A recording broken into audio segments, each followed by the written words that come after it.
to create a table of contents. So at this stage, you will have saved a copy of the template to your own folder. You'll save it as a Word document rather than a Word template so that you can work on it.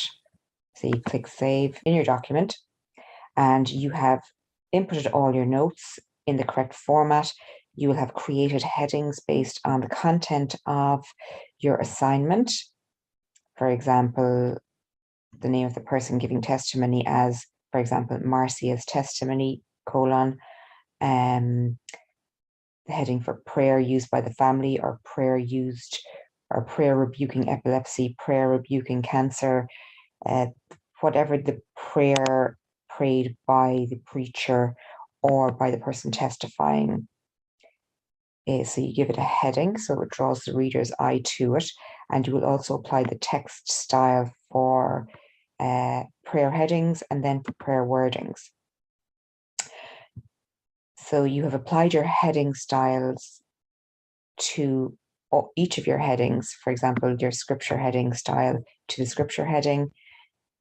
And here, for example, Charles's testimony, I applied the subheading style to this heading, so subheading here.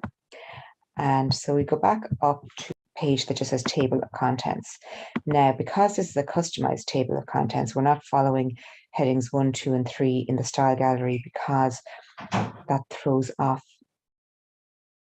the expand. It creates an issue with the expand and collapse button. So we've created our own styles using body text only, which avoids that problem with expand and collapse, that little triangle you see in the left-hand side of your document as you scroll the arrow down.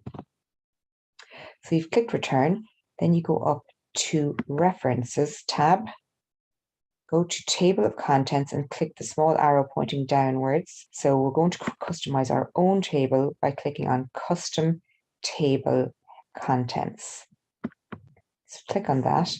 Now I have already set this, and just double check it when you go into your document. So it's already been set to, so options,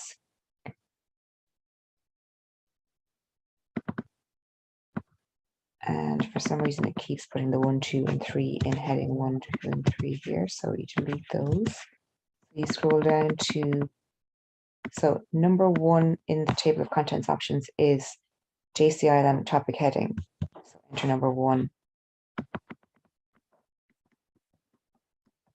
Number 2 in the table of contents level is subheading. Enter the number 2.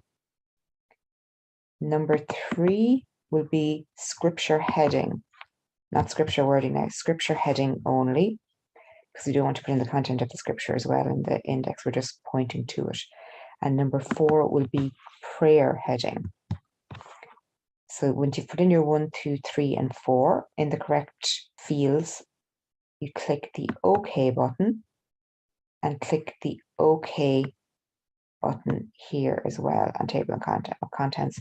And now you'll see that it populates the index with all of the details that we want included. So the heading with Marcia's testimony, the prayer used by the family, and there's only one prayer mentioned in this particular ebook. There's only one scripture happened to be mentioned, so this is an easy one to show you. Then I'd added a highlighting to the secret to Charles and Marcia's success. That's another subheading, and then Charles's testimony, another subheading, and that is how you do it.